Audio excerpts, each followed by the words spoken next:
The fox was drunk before breakfast, which Elwyn Rusk considered rude even by vineyard standards. He sat on the rim of a rain barrel with purple paws, chewing a stolen grape and narrating the emotional collapse of the stranger in the north cottage. The stranger, according to Tallow, had spent 11 minutes practicing the phrase "good morning" at a grapevine and still lost. Elwyn stood in the open doorway of the lower wine shed with a bucket in one hand and a scrub brush in the other.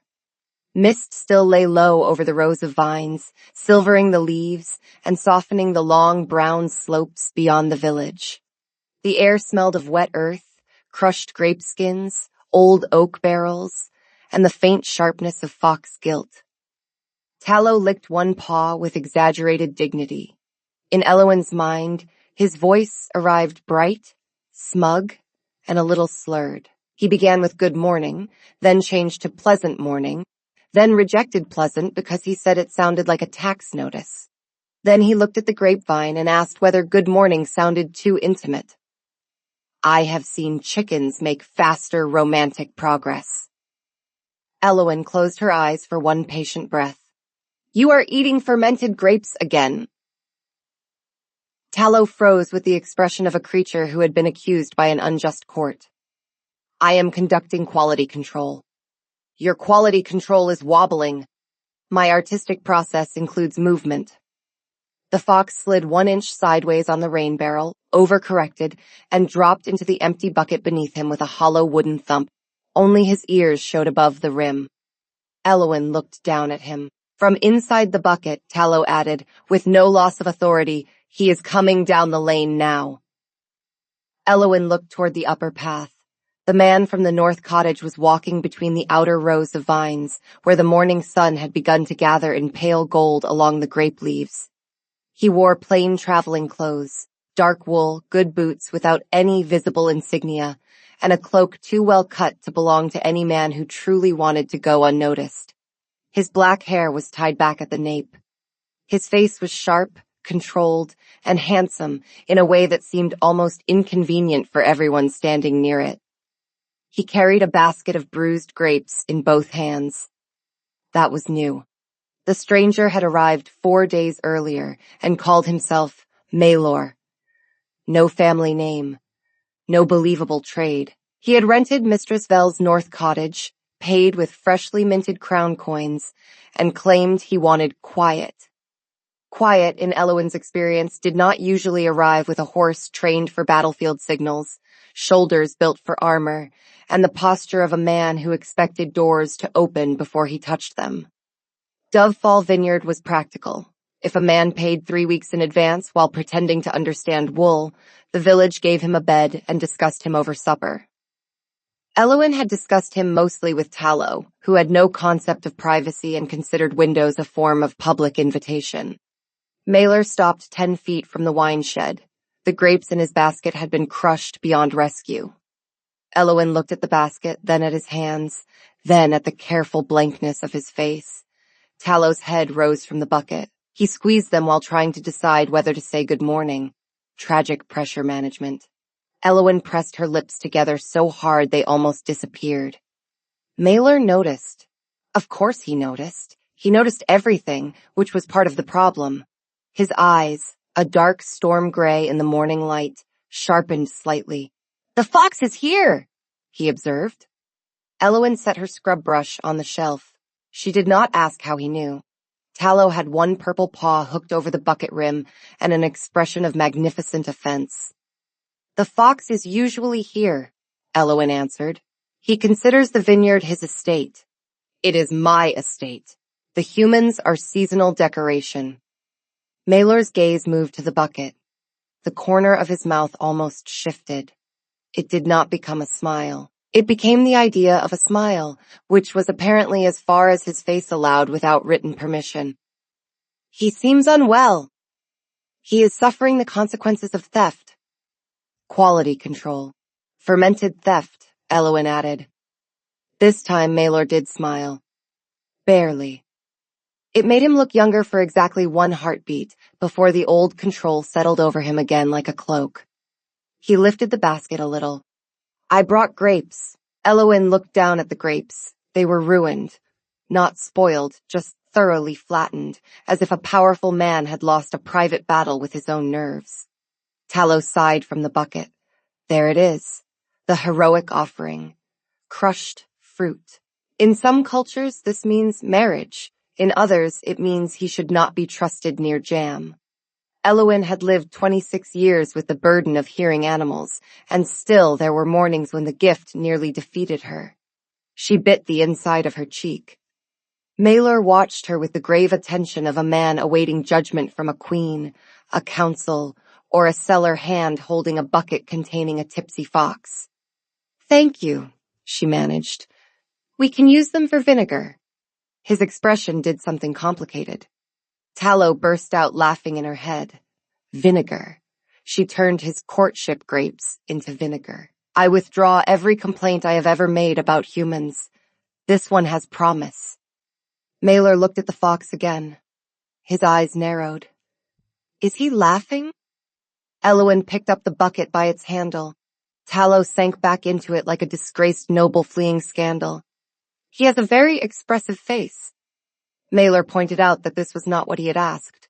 Elowin carried the fox toward the shade before admitting that it was, nevertheless, the answer he was getting. That was the first time Maylor Vane, Alpha King of the Northern Territories, though Elowin did not yet know the whole of it, looked at her as if she had just rearranged the weather. He stayed. He should have left after delivering the grapes. Instead, Maylor remained while Elowin washed barrels, tested 3 vats, and chased Tallow away from the breakfast rolls. Maylor asked questions. That was worse than staring.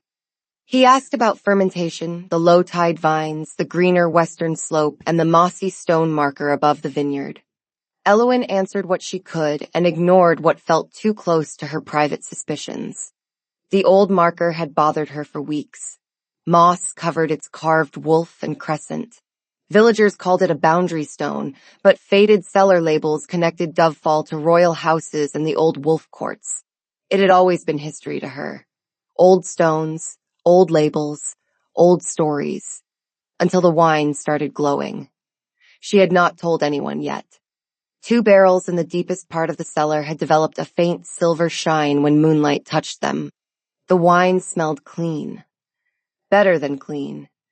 It smelled like rain before dawn, ripe black grapes, and the cool mineral breath of the hill caves. It did not smell spoiled, but wine was not supposed to look as though someone had melted the moon into it. Elowin had planned to examine it alone that evening. Then Maylor had arrived with crushed grapes, a fraudulent occupation, and eyes that flicked toward the old stone whenever he thought no one noticed. Tallow noticed. Tallow noticed everything except consequences. "The tall one knows that stone," the fox reported while pretending to nap beneath a rosemary bush. He saw it last night. Stood there like a tragic statue, very committed, wind in cloak, jaw arranged, a little excessive, but the moon was kind to him. Elowin rinsed a cloth in the water trough. "You watched him?" "I supervised. You spy on everyone. I am small and information comes to me." Maylor was standing near the 3rd row, one hand resting lightly against a vine post. He did not touch the fruit without permission. Elowin gave him 1 point for that. People with money often assumed a vineyard was a decorative pantry arranged for their personal nibbling. He was studying the rows with a tightness around his mouth. Not fear. Not exactly. Recognition. Elowin had no rank. Her mother had washed linen for a pack healer before marrying a cooper. Her father died under a collapsed barrel rack when Elowin was 16. He left her strong hands, a good nose for oak rot, and a reputation for answering animals when she thought no one listened. She had learned early to keep her gift behind her teeth. The village tolerated her because she was useful. She could calm a panicked mule, find a fox in the henhouse, and predict which barrel would sour before it soured. Useful strangeness was allowed. Public strangeness was not. So when Maylor turned to her and asked, without warning, "Do the foxes always behave like that around the old marker?" Elowin nearly dropped the cloth. Tallow opened one eye beneath the rosemary. "Oh, excellent. He has started badly. Eloin folded the cloth with deliberate care. Like what? Maelor looked toward the hill, restless, watchful. Tallow rolled onto his back with all 4 paws in the air. I was asleep on the marker because it stays warm after sunset. He has mistaken laziness for ancient vigilance. Let him. It improves my mystique. Eloin kept her face neutral. Foxes are dramatic animals. Maelor's gaze returned to her. It was too direct to be comfortable. Not rude. Worse. Attentive. And you know this from long study? From theft, Eloin said. Mostly theft. The almost smile returned. It made the morning feel briefly dangerous.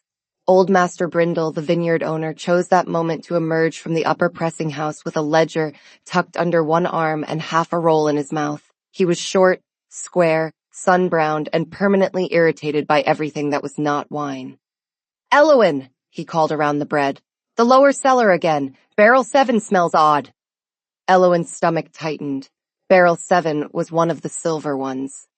Maelor noticed. Of course he did. His whole body seemed to notice before his face decided what to show. Master Brindle saw the basket of crushed grapes in Maelor's hands and squinted. What happened to those? Maelor looked down as if surprised to find evidence still in his possession. Eloin saved him, because she was apparently that sort of fool now. Vinegar batch, she said. Master Brindle nodded. Good, waste nothing. Traveler, if you're going to stand there looking expensive, carry those to the shed. Maelor went very still. Tallow sat upright beneath the rosemary. Oh, this is art. No one knew Maelor was a king. Eloin only suspected he outranked wool merchants and badly needed sleep. Master Brindle remained oblivious. He had once ordered a duke to stop breathing near the yeast. Maelor looked at the crushed grapes. Then he looked at Master Brindle. Then, with the solemnity of a man accepting command of a doomed cavalry, he carried the basket to the shed. Tallow was overcome. The alpha of awkward baskets obeys. History bends. Eloin stared at the fox. Alpha? Tallow froze again. Did I say alpha? I said alfalfa.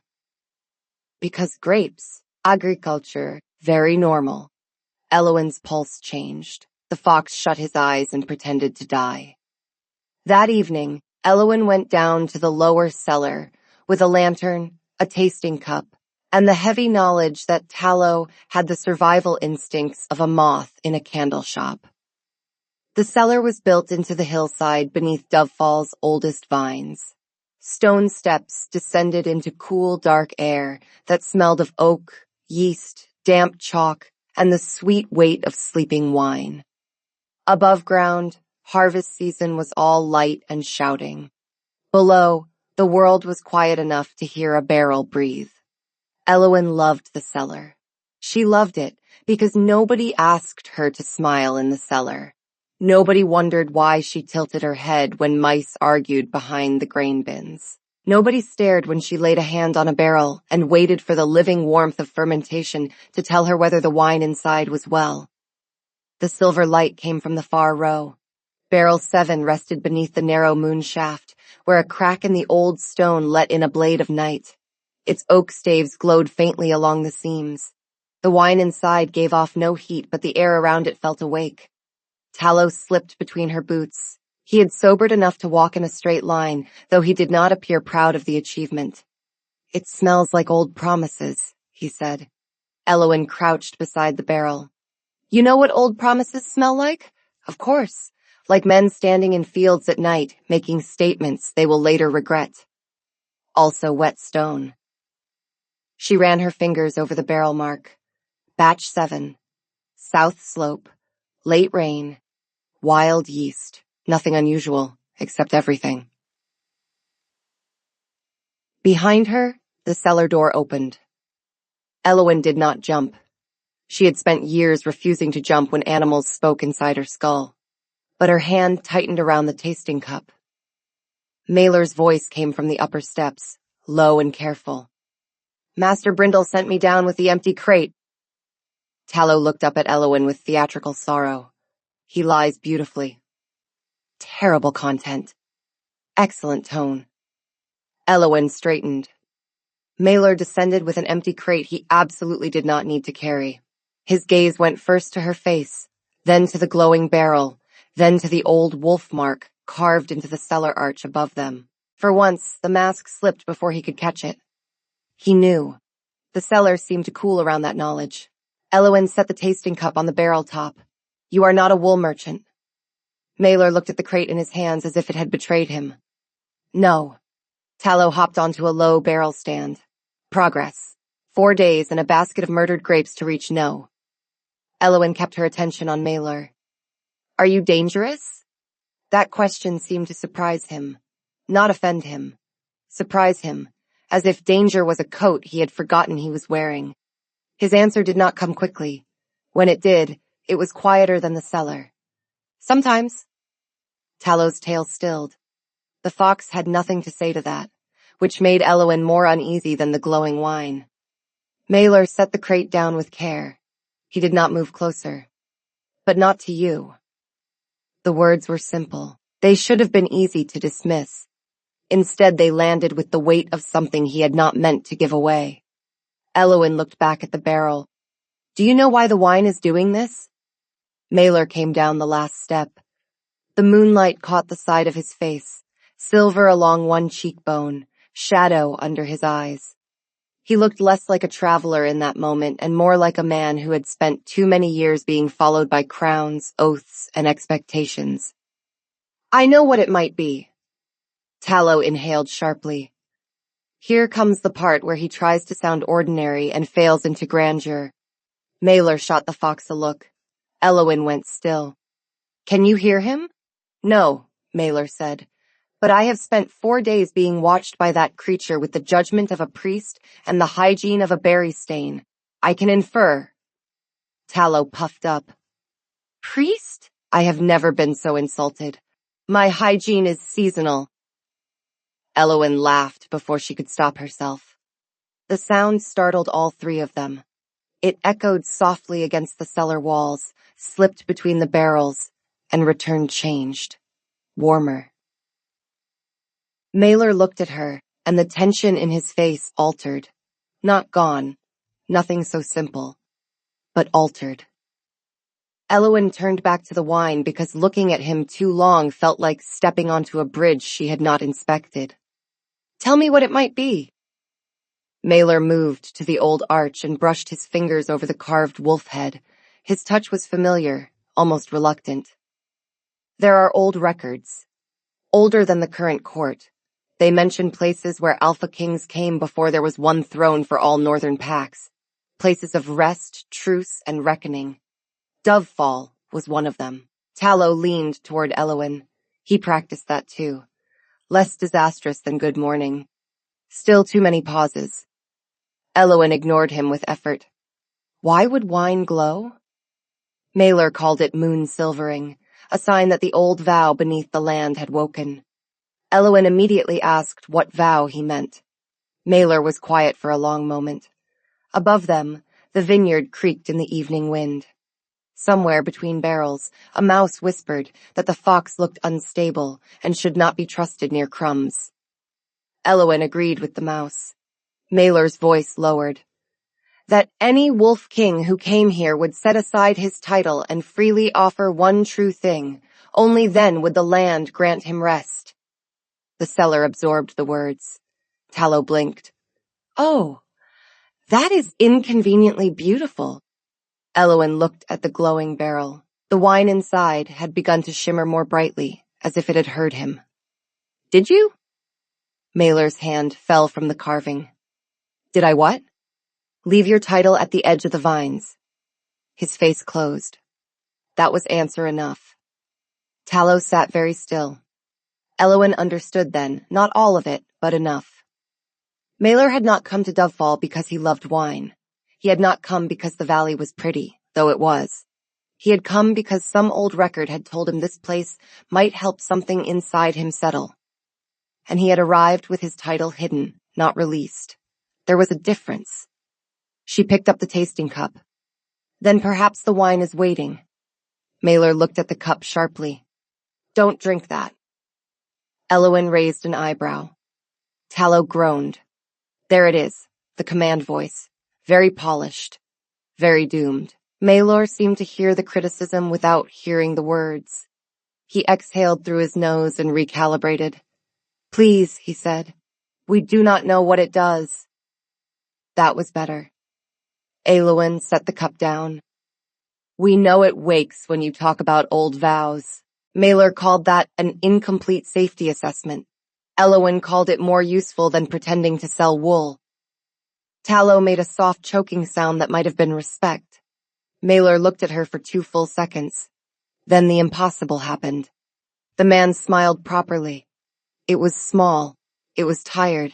It was real enough to change the air. Elowen found herself gripping the tasting cup harder than necessary. The fox watched both of them and whispered into her mind with solemn delight. The wine is not the only thing fermenting.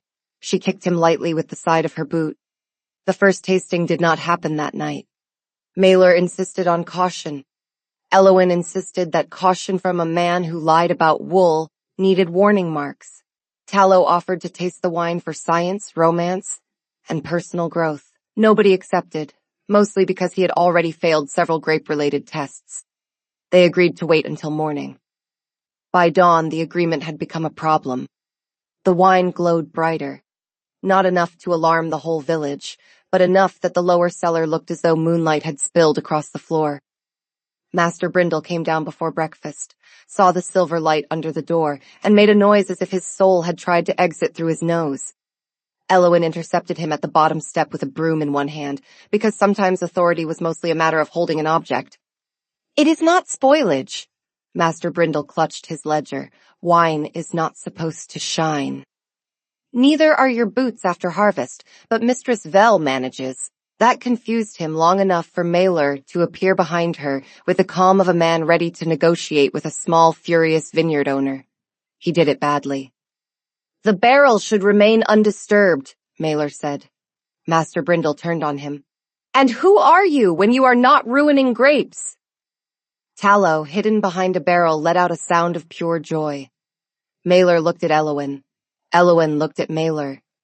The king in disguise seemed to be learning, moment by moment, that ordinary life involved being questioned by people who did not care how impressive one's jawline was. A concerned guest, Maelor said at last. Master Brindle squinted. Guests don't concern themselves with my barrels. This guest does, Maelor replied. Tallow sighed dreamily. Awful, stiff as a fence post. But look at his effort. I award him 1 grape. Elowen stepped in before Master Brindle threw the ledger, which had happened twice in her memory, and both times for lesser crimes. Give me 1 day, she told the old man. If the wine smells wrong by tonight, I will help you drain it myself. Master Brindle stared at the glowing seams of barrel 7. His face twisted with the pain of a man being asked to trust something that did not appear in any known fermentation guide.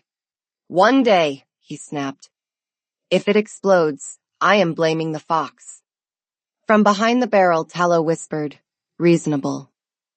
After Master Brindle left, Elowen locked the cellar door. Maelor watched the silver light play over the stone floor. In the glow, the shadows under his eyes were impossible to miss.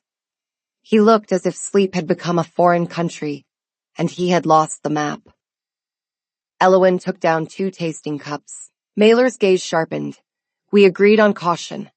This is caution. 2 cups, 1 sip each. No fox. Tallow emerged from behind the barrel. I object to religious exclusion. No fox, Elowen repeated. The fox sat down with the wounded dignity of a bishop denied pastry. Maelor watched her draw the wine. It ran dark red at first, then silver flashed through it like minnows in deep water. The scent rose cool and bright. Grape, rain, old stone, and something wilder underneath. Elowen handed 1 cup to Maelor. He accepted it, but did not drink. If it harms you, I will never forgive myself. The words came out too fast. Too honest for a man who had spent 4 days treating truth like a wild animal. The wine in his cup shimmered. Tallow's ears pricked. It likes that. Elowen looked at the surface of her own cup. Maybe that is the point. She took the smallest sip possible. The wine touched her tongue like cold starlight. It tasted like the moment before a storm and the breath after a long cry. Unnatural warmth followed it down her throat. For 3 seconds, nothing happened. Then Elowen looked directly at Malor and said, "Your disguise is terrible, but your hands are excellent." Silence filled the cellar. Even the mouse stopped judging the fox. Elowen stared at him. Malor stared back. Tallow collapsed sideways. "Oh, it is a truth wine. This is better than breakfast." Heat climbed Elowen's neck so quickly she thought she might steam. Malor looked down at his hands as if they had been accused of treason. "My hands." "Apparently." Elowen set her cup down with excessive care. "That was not planned." Malor's mouth twitched. Then, because he was either brave or doomed, he drank. His expression did not change at first. His control was remarkable. It held for 1 second, then 2, then 3. Then he looked at Elowen and said, with grave sincerity, "I have been walking past the wine shed because I do not know how to ask whether you prefer morning or evening light." Elowen blinked. Tallow sat up like an audience member at a hanging. "Continue." Malor closed his eyes. "That was also not planned." "Why?" Elowen asked slowly. "Would you need to know that?" He opened his eyes. The silver in the cup had caught in his irises, making them look briefly moonlit. "Because I wanted to know when you looked happiest." The cellar changed, not magically, not visibly. But the air between them shifted from absurd to delicate so quickly Elowen almost reached for something solid. Tallow, for once, softened his voice. Oh. He did not practice that one. Elowen looked away first. She had faced down kicking mules, broken racks, drunken harvesters, and one deeply offended goose. None of them had prepared her for a dangerous man saying something tender in a wine cellar, while a fox evaluated the moment from a barrel stand. She cleared her throat. "The wine is potent." Malor set his cup beside hers. Malor agreed that the wine was potent and suggested labeling it. Elowen proposed use with caution. He added that the warning should become especially severe near foxes. Tallow gasped. "Betrayal. I have supported this courtship from the bucket stage." Elowen laughed. Malor looked at her as though the laugh had been poured into the room and lit from within. That expression was more dangerous than the wine. The truth effect lasted about an hour. They learned this because Master Brindle came into the lower cellar at the 40-minute mark, asked whether the wine had exploded, and accidentally inhaled too deeply over the open tasting cup. He then admitted he had never understood the difference between French oak and mountain oak, but had been pretending for 32 years because his late wife looked proud whenever he said either phrase. Elowen and Malor stood very still while the old man stared at them in horror. Tallow, from a shelf above the door, whispered, "I want this vintage distributed at every meeting humans hold." Master Brindle pointed at the cup with a shaking finger. "That wine is a menace." Elowen nodded. "Yes. Bottle none of it." Elowen agreed. Malor suggested 1 bottle, then looked betrayed by his own mouth. Malor covered his lower face with one hand. It might have been a cough. It was not a cough. By midday, Dovefall Vineyard had entered the strange, fragile stage of a problem in which nobody wanted to admit the problem was fascinating. Master Brindle ordered the lower cellar locked, then returned 3 times to look at the glowing barrel.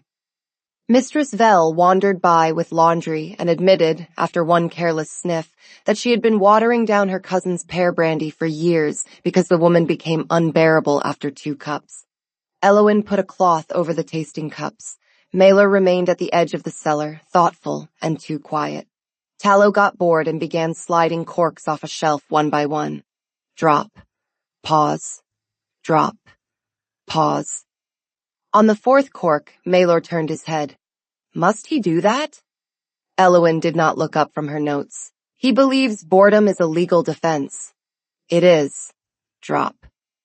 Mailer picked up the remaining corks and placed them in a closed box. Tallow stared at him with admiration and hatred. Assertive, attractive, oppressive. Elowin wrote in the margin of the batch log, causes involuntary honesty. Avoid deep inhalation. Do not allow near fox. Maylor stood beside her long enough for his warmth to become distracting. You keep very careful records. Elowin explained that wine punished vague people eventually. Maylor's almost smile suggested he suspected she was no longer discussing fermentation. His almost smile returned. He leaned over the ledger, reading her notes upside down. His sleeve brushed the table, and Elowin became aware of unnecessary things. Cedar smoke on his cloak, the scar at his thumb, the discipline in the way he held himself even tired. Tallow watched from the shelf. She is looking at your hand again. Elowin snapped the ledger shut. Maylor glanced at the fox. He said something. Elowin noted that Tallow made sounds constantly. Maylor asked whether they concerned him and whether they were unkind. Elowin considered lying. Then she remembered the wine was still open and chose the safer description. Detailed. For some reason, that made Maylor look more alarmed than unkind would have. Tallow stretched. Tell him I also said his cloak has excellent movement, but too much emotional burden. Elowin refused. That afternoon, Maylor helped repair the broken rack in the side shed. He was bad at pretending he had never repaired anything. He held the hammer properly, tested the wood grain, and braced the rack with the easy strength of someone used to armor, horses, and possibly inconvenient mountains. Master Brindle, who considered competence a form of apology, grudgingly approved. Traveler has useful shoulders, he told Elowin. Maylor heard. His ears went faintly red. Tallow, lying under the workbench with half a stolen roll, became philosophical. Everyone has noticed the shoulders. We are finally becoming a community. Elowin nearly hit her thumb with the hammer. Maylor took the tool from her gently, without making a display of it. His hand closed around the handle where hers had been a moment before. The gesture was ordinary. It should have stayed ordinary. It did not. Elowin looked at the rack. You have done this before. Maylor admitted some experience. Elowin questioned the carpentry habits of wool merchants, and he claimed the good ones repaired racks. Tallow groaned. If that is flirting, bury me in the compost. Maylor's mouth twitched. He drove the nail cleanly, then passed the hammer back to Elowin with a slight bow that would have looked ridiculous from any other man and, unfairly, did not from him. My trade is broad. Your trade is imaginary. His smile appeared before he could stop it. Yes. The more Maylor's disguise failed, the more human he became. Still dangerous, but softer at the edges. He endured Brindle's complaints, held Mistress Vel's ladder, and learned which cellar door stuck in damp weather. He also kept returning to the old marker. Elowin found him there just before sunset. The vineyard rolled below them in rows of green and purple, the harvest baskets stacked near the press house, the village chimneys trailing blue smoke into the cooling air. The old stone stood at the crest of the hill, moss scraped from the wolf carving by Maylor's hand. Tallow sat on top of it like a very small, corrupt guardian spirit. Maylor did not turn when Elowin approached, but his shoulders eased as if he knew her step now. The record said the vow required a true thing, he said. Elowin stopped beside him. Wind moved through the vines with a dry whisper. You said true things in the cellar. Maylor argued that the wine had forced those truths out. Elowin disagreed, but the dark stone supported him. He looked down at the stone. His profile was dark against the last light, not the same. Tallow spoke softly in her mind, all mischief gone for once. He is afraid the land knows the difference between truth offered and truth spilled. Elowin folded her arms against the evening chill. Then offer one. Maylor's jaw tightened. For a moment she thought he would retreat into politeness. He had a gift for it. A whole fortress of formal distance and controlled silence. Then he surprised her. I came here because I have not slept properly in 6 months. The air stilled around the old marker. Elowen did not speak. Malor continued, not looking at her now. My wolf has been restless. The court physicians call it strain. My advisors call it overwork. The old records called this place a ground of unburdening. I thought if I came here with no escort, no crest, no court, perhaps I could remember what my own thoughts sounded like. Tallow lowered his head onto his paws. Elowen watched the last sun move across the vines. Did it work? Malor's breath left him in a quiet sound. No. The answer should have been bleak. Instead, Tallow lifted one ear. Honest. Good start. Not cheerful, but neither are root vegetables. Elowen did not smile, but it was close. Malor looked at her then. Then I met you, and the fox started insulting me, and the wine began glowing. Elowen called that an improvement. His doubt made her add that it counted as progress in this valley. The laugh surprised him. It came out low, brief, almost rough from disuse. Elowen felt it in the same place she felt the first sip of silver wine. The old marker gave a faint pulse beneath Tallow. The fox yelped and jumped down. Excuse me. The rock applauded. I did not consent. Silver light threaded briefly through the carved wolf's eye. Malor stared at it. Elowen's pulse quickened. That was new? Tallow stood behind her boot, recovering his dignity by pretending he had intended to leap exactly there. It likes voluntary misery. Very old magic. Poor taste, but consistent. Malor knelt before the marker. Not ceremonially. More like his legs had decided the matter before pride could object. He touched the carving, and the silver faded, leaving only old stone and sunset. It woke. Elowen looked at him kneeling there in plain dark clothes with vineyard dust on one sleeve and a fox glaring at his boot. He looked nothing like a king. That was probably why he looked more like himself. Harvest Festival began the next afternoon in the usual Dovefall manner, which meant 3 people argued over barrel placement, 2 goats escaped, Master Brindle accused the weather of sabotage, and Tallow stole the ribbon meant for the prize cider jug.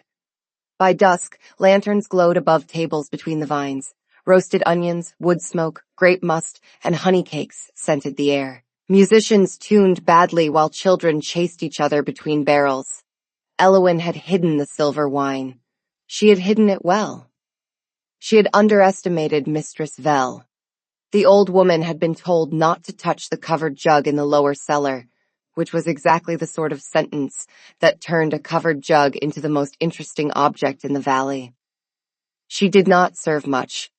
Just 1 ladle into the festival bowl, because she thought the color was pretty and Master Brindle had once said a blend needed courage. The result was not disaster. It was worse. It was honesty with music. The first sign came when Master Brindle stood to toast the harvest and announced, before a crowd of 47 people, that he had written his speech on his cuff, because speeches frightened him more than hailstorms. Everyone applauded because this was the most likable thing he had said in years. The second sign came when Mistress Vel kissed him on the cheek and admitted she had used the silver wine because she liked watching his ears turn red. Master Brindle's ears immediately obeyed. Tallow climbed onto an empty crate near Elowen and whispered in awe. The village has become theater. Elowen scanned the tables for Malor. She found him near the west lanterns, holding a cup he had clearly not meant to finish. He stood very straight, which she now understood meant something inside him was trying to become horizontal. His gray eyes were fixed on a grapevine. Elowen reached him as he said, with grave respect, You have endured pruning, frost, birds, and Brindle's singing. Your resilience is admirable. The grapevine rustled in the evening breeze. Tallow appeared at Elowen's ankle, delighted beyond language. He is encouraging plants. I have lived for this night. Elowen took the cup from Malor's hand. How much did you drink? Malor looked at the empty cup as if it had committed a military betrayal. A festive amount. Elowen rejected that measurement. Malor studied his cup as if it had changed size without permission. His voice remained dignified. His words did not. Elowen bit her cheek. Are you all right? He looked at her then, and the humor softened. The lantern light warmed the hard lines of his face. Around them, the festival murmured and laughed. A fiddler found the right tune by accident and celebrated by playing it too loudly. You laugh more in evening light, Malor said. Elowin went still. Tallow stopped chewing a stolen crust. Malor seemed to realize what had left his mouth. He closed his eyes briefly. The wine again. Elowin agreed more gently than planned. Malor quietly observed that the wine invented nothing. That was the problem.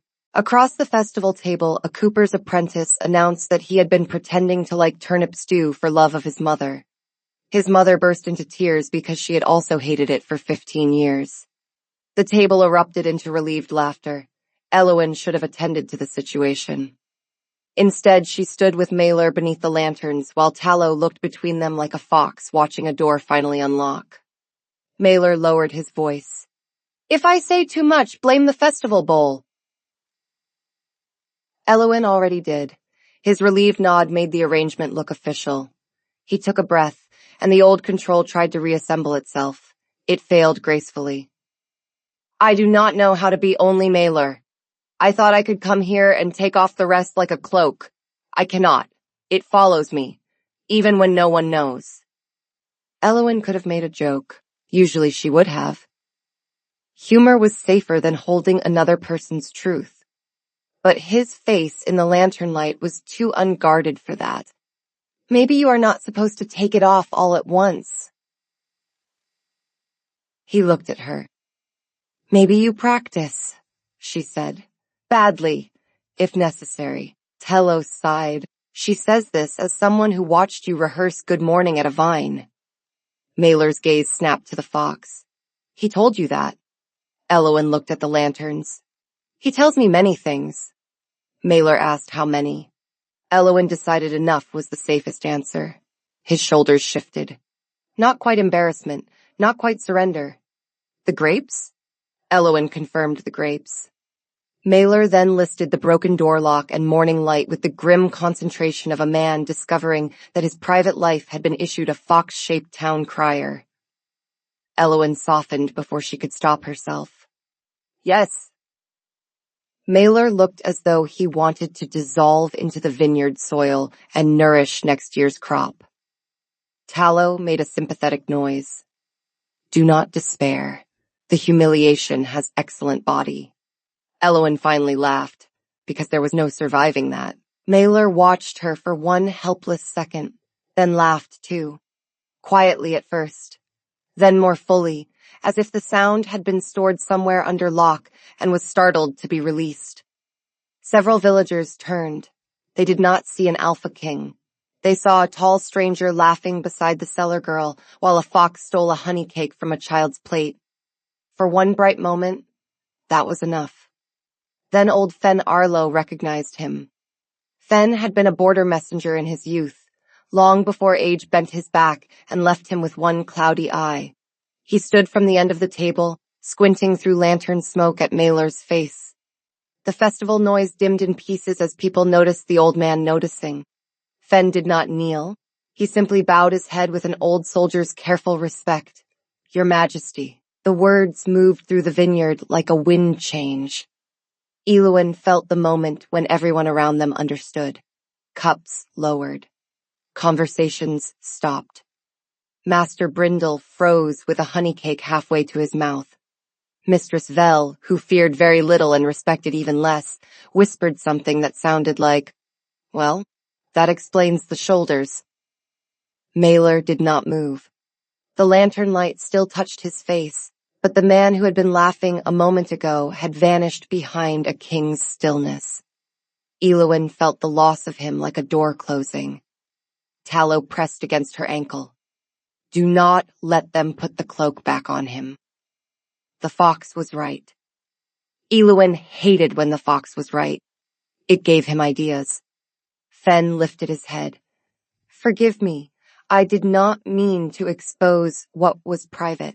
Mailer's voice, when it came, was even and royal enough to make the vines feel underdressed. No forgiveness is needed. The villagers began to shift. Some looked ready to bow. Some looked ready to flee. Master Brindle looked ready to invoice the crown for emotional damages.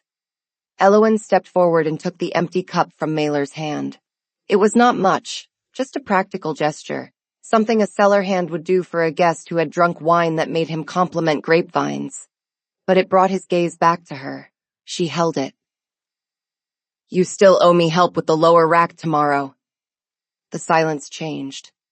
Tallow climbed onto the bench, eyes shining. Bold, domestic, devastating. Mailer stared at her. The king's mask cracked first around his eyes. Do I? You bent 2 nails. Master Brindle recovered faster than anyone expected. 3, he called, because wine mattered more than monarchy. The entire vineyard seemed to inhale. Then Mistress Vel laughed. That was all it took. The tension softened. People bowed awkwardly, then laughed. The panicked fiddler doubled his tempo while Tallow stole another honey cake and blamed a child. Mailer remained very still. Elowin leaned closer, not enough to start gossip, though gossip had already started building a house nearby. You do not have to leave yet. The words were quiet. They were not a plea. They were an offer. Mailer looked at the people around them. The villagers were trying to decide how to behave around a king in their vineyard. He was trying to decide how to remain human while being seen as one. Then Tallow sneezed crumbs onto his boot. Mailer looked down. The fox looked up. This is a test of leadership. Elowin did not translate. Maelor's mouth curved. I will repair the rack tomorrow. Master Brindle pointed at him with a honey cake. At dawn. Maelor bowed his head once, solemn as a treaty. At dawn. The festival resumed around them, changed but not ruined. That mattered. It mattered more than Elowin expected. The crown had entered the vineyard, and the vineyard had handed it a hammer, a cup, and a fox with crumbs on its whiskers. Maybe old vows worked in stranger ways than records could hold. Later, after the music softened and the silver wine was safely removed from public reach, Elowin found Maelor at the old marker. No lanterns reached the hill. Moonlight silvered the vines, the stone, the dust on his boots. Tallow followed at a respectful distance for almost 12 seconds, then ruined it by climbing onto the marker again. Maelor did not look like a hidden traveler now. He also did not look entirely like the King Fen had named. He looked like both, and tired of choosing. Elowin stopped beside him. You could have left after Fen recognized you. Maelor acknowledged that he could have. When Elowin pointed out that he had stayed, his quiet agreement carried more weight than the word deserved. Tallow settled on the stone. Look at him. Whole sentences.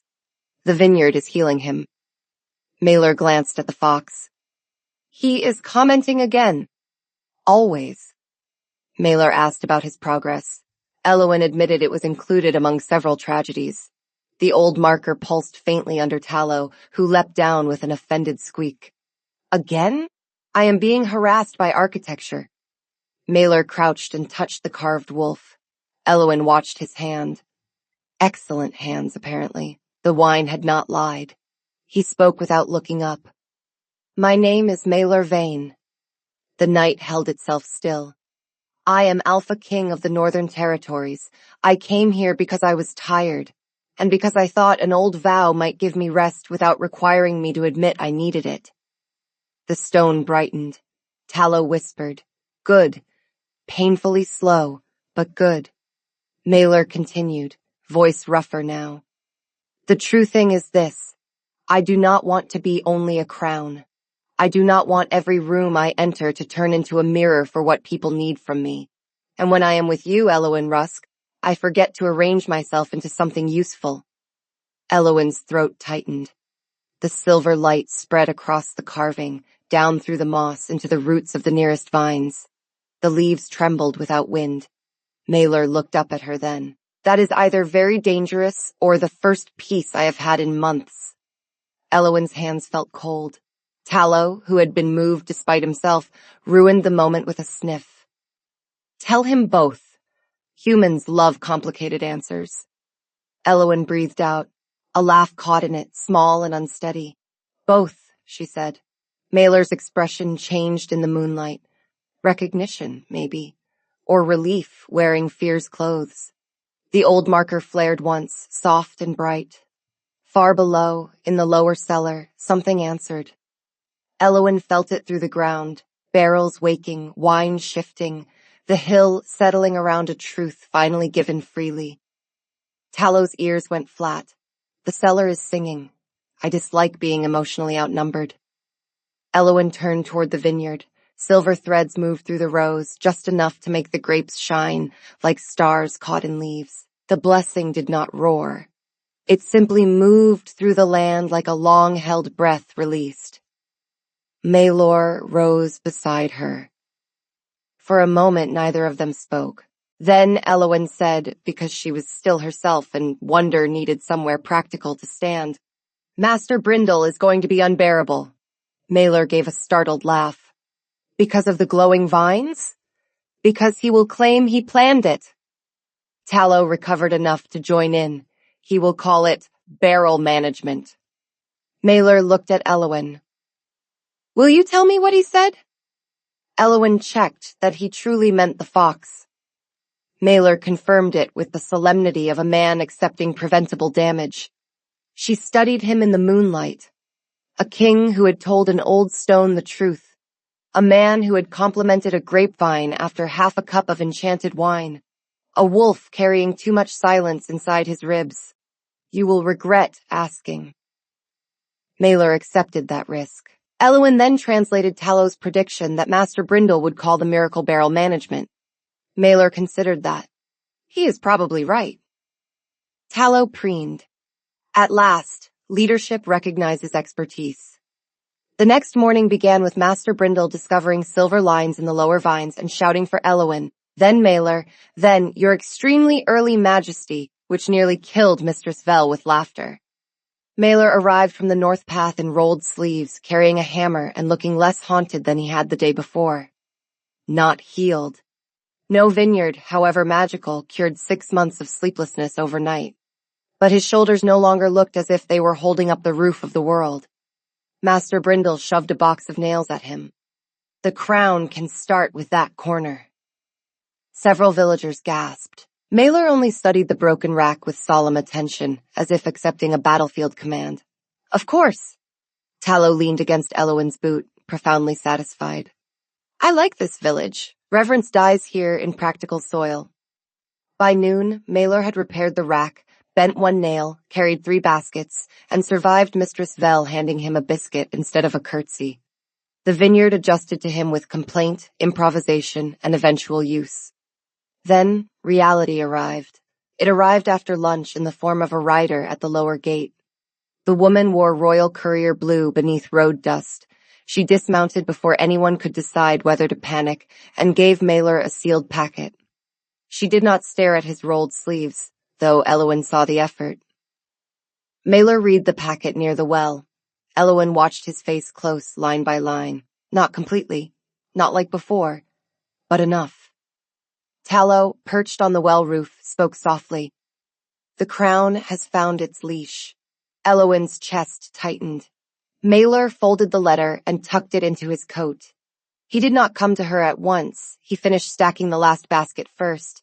That was how Elowen knew the news mattered. When he finally approached, he looked toward the vines instead of directly at her.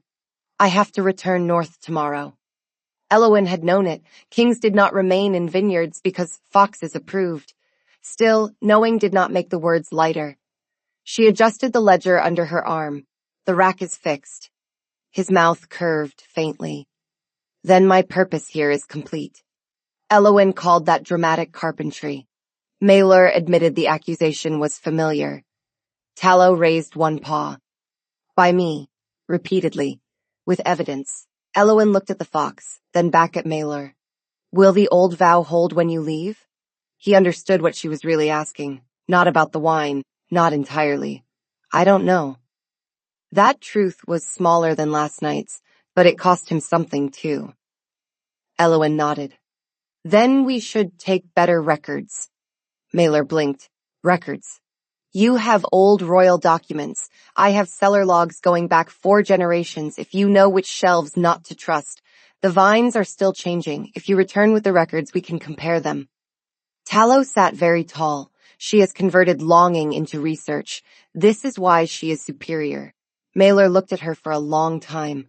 The vineyard moved around them. Baskets thumped. Leaves rustled. Someone cursed at a stubborn cork. If I return, Mailer said carefully, it should not be because an old vow requires it. Elowen's pulse moved once. Hard. Elowen agreed that the vow should not be his reason. Mailer excluded the glowing wine too. Elowen conceded it should not be the only reason. That almost smile. Mailer allowed partial responsibility. Elowen defended the wine as interesting, and he agreed with royal gravity. Tallow groaned. You are both making this about documentation because feelings have frightened you. I am surrounded by cowards with cheekbones. Mailer looked toward him. That sounded personal. It was, Elowen said. His smile became real. There was no kiss then. A kiss would have been easy beneath the moon. Elowen wanted a truth that owed nothing to silver wine or festival honesty. Mailer seemed to understand. Instead, he reached into his coat and drew out a small leather notebook. It was worn at the corners, filled with neat writing and pressed slips of old paper. He held it out. My notes from the Royal Archive, incomplete, but enough to begin. Elowen accepted it. The leather was warm from his pocket. You trust me with royal records? I trust you with things more dangerous than records. The words were quiet, not wine-pulled, not accidental. Tallow put his head down on his paws. Better. Still slow. But better. Elowen tucked the notebook under her ledger. Then I will keep them dry. Mailer asked if that was praise. Elowen assured him it was, in a cellar. He laughed softly. Mailer left the next morning before the village could turn farewell into ceremony. Elowen found him at the lower gate, where the road curved past the last vines. His horse waited with grim patience. Tallow sat on the gatepost and judged its mane. Too polished. Insecure. Mailer held the reins but did not mount. Elowen handed him a wrapped bundle, and he opened it enough to see honey cakes. Tallow made a reverent sound. She gives tribute. At last. Ignore him, Elowen told Mailer. Mailer claimed that he tried. Elowen advised greater effort, while Tallow looked delighted to have become a royal endurance test. He tucked the cakes into his saddlebag. The dark traveling cloak looked less like a disguise now, and more like something he could choose without vanishing inside it. I will send copies of the remaining archive pages. Elowen met his eyes. Bring them. It was not a command. Not quite an invitation. It meant come back with your own hands. Mailer understood. His face softened in the way she had begun to know. I will bring them. Tallow sighed from the gatepost. Acceptable. Needs more urgency, but we can build. Mailer mounted. For a breath, the king returned in outline, crownless but unmistakable. Then he looked down at Elowen, and the vineyard claimed him back one last time. Morning light, he said. Elowen tilted her head. What? You look happiest in morning light. The horse snorted. Tallow whispered that Mailer had begun weaponizing observation. Elowen smiled before she could stop herself. Go, she told him, before the fox starts giving you advice. Too late, Mailer said. Then he rode down the lane. Elowen stayed by the gate until the mist took him. Behind her, the vineyard woke into work. Beneath the hill, silver wine waited. Under her arm, the royal notebook pressed warm against her ribs. Tallow climbed down and sat beside her boot. He will come back. You do not know that. I know many things. You thought the scarecrow was a tax collector. It had posture. She laughed because the road no longer felt empty in the same way. There was work to do, a vow to study, a fox to keep out of the silver grapes, and honey cake crumbs in a royal saddlebag. For one morning, that was enough. Thank you for listening. If this story grabbed your heart, hit that like button and subscribe so you never miss our next story. We'll see you in the next one.